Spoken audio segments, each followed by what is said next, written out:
తిట్టుకుందాం కొట్టుకుందాం, కానీ విడాకులు out of question. తిట్టుకుందాం కొట్టుకుందాం రా భయ్. రోజు నేనే పోరాడతా కదా పార్టీలో, రోజు ఒక చిన్న యుద్ధం చేస్తా ఉంటా. సంస్కరణలు తీసుకురావాలనేది కదా నా తాపత్రయం. మన పార్టీ ఆవిర్భావ దినోత్సవం ఇప్పుడు మళ్ళీ చెప్పా, గతంలో ప్రతిపాదన పెట్టా, 3 టర్ముల కన్నా ఒకే పదవిలో ఒక వ్యక్తి ఉంటే అతనికి ప్రమోషన్ అని ఇవ్వండి, లేదంటే డిమోషన్ అని ఇవ్వండి, లేదంటే ఒక టర్మ్ బ్రేక్ ఇవ్వండి. ఎందుకంటే యువరక్తం పార్టీలో నిరంతరం పారాలి. నేను ఈరోజు వచ్చానని కాదు, నిరంతరం యువరక్తం పారాలి. నా లక్ష్యం ఒకటే, ఒక గ్రామ పార్టీ అధ్యక్షుడు పాలిట్ బ్యూరో రూమ్ లో కూర్చోవాలి, ఒక మండల్ పార్టీ అధ్యక్షుడు రాజ్యసభ సభ్యుడు ఎందుకు అవ్వకూడదు అనేది నా లక్ష్యం. చేయాలి, అవకాశాలు వస్తాయి. గతంలో మీరు చూస్తే తెలుగుదేశం పార్టీ గొప్పతనం అదే.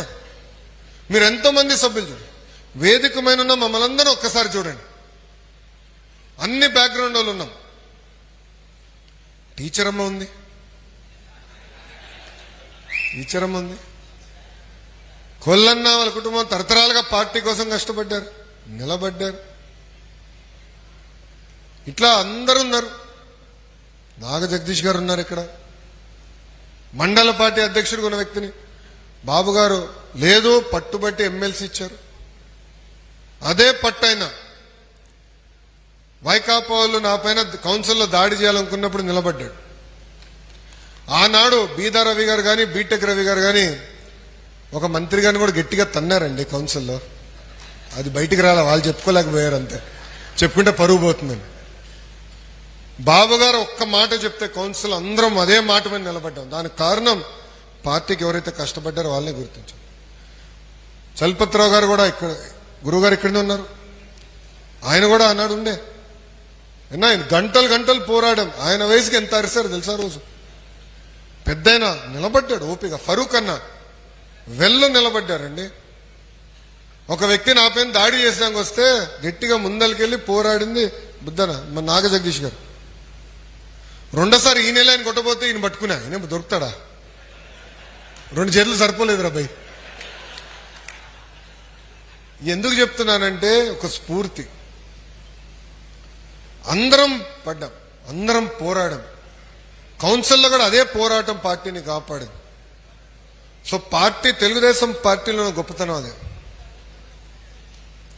నేను ఇక్కడున్న కార్యకర్తలందరినీ ఒక విషయం కోరుతున్నా, మా చుట్టూ మీరు తిరిగితే పదవులు రావు రాబాయ్. మళ్ళీ చెప్తున్నా, వేదికమైన ఎవరి చుట్టూ తిరిగినా మీకు పదవులు రావు. చంద్రబాబు నాయుడు గారు సింపుల్ గా మీ సభ్యత్వ నంబర్ కొడితే మీ చరిత్ర అంతా వస్తుంది.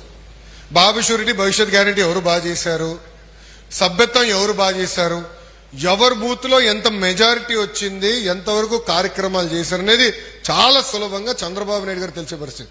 ఈ రోజు నామినేటెడ్ పదవుల్లో నేను కేవలం ప్రతిపాదించగలుగుతా, వేదిక మీద మీ అందరం కూడా కేవలం ప్రతిపాదించగలుగుతాం. ఒక ఆన్లైన్ సిస్టమ్ పెట్టారు, మీ సభ్యత్వ నంబర్ ఎంటర్ చేస్తాం, ఒక 5 ప్రశ్నలు అడుగుతారు మీ గురించి, అది ఎంటర్ చేసి సబ్మిట్, అంతే.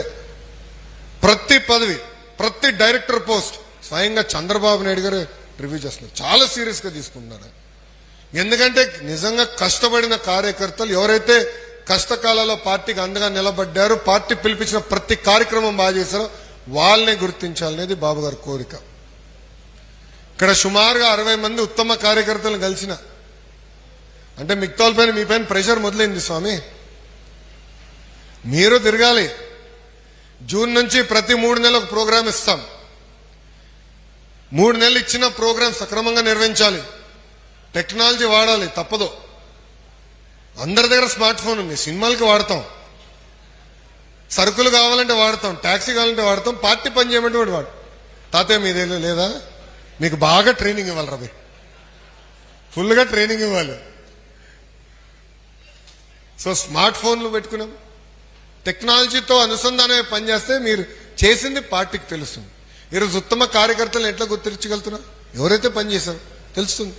మన టీడీపీలో ఎవరు చేశారు, బాబు షూరిటీ, భవిష్యత్ గ్యారంటీ ఎవరు చేశారు, సభ్యత్వాలు ఎవరు బాగా చేశారో, రెఫరల్ కోడ్ ద్వారా ఎవరు బాగా చేశారో తెలుసుకుని గుర్తిస్తాం జరుగుతుంది. దయచేసి ఇది అన్ని గమనించాలని కార్యకర్తలందరూ నేను కోరుకుంటూ, ఇప్పటికీ నేను చాలా ఎక్కువ మాట్లాడా. ఇది ఇంటరాక్టివ్ సెషన్.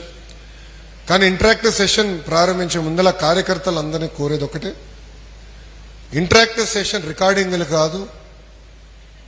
ఎందుకంటే మనం మనసు విప్పి మాట్లాడుకోవాలనుకున్నప్పుడు, కొన్ని విషయాలు వాస్తవాలు నేను తెలుసుకోవాలనుకున్నప్పుడు బయట ప్రపంచానికి అది ట్రోల్ చేసే అవకాశం ఉంటుంది.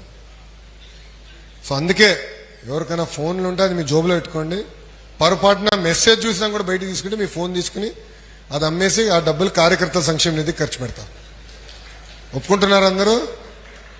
ఓకే. సో ఇప్పుడు ఈ ముఖాముఖి కార్యక్రమం, ఇంటరాక్షన్ కార్యక్రమం ప్రారంభించవలసిందిగా పెద్దలు నేను కోరుతున్నా. ఇంక నువ్వు ఆపేయచ్చు, నువ్వు దిగేయచ్చు.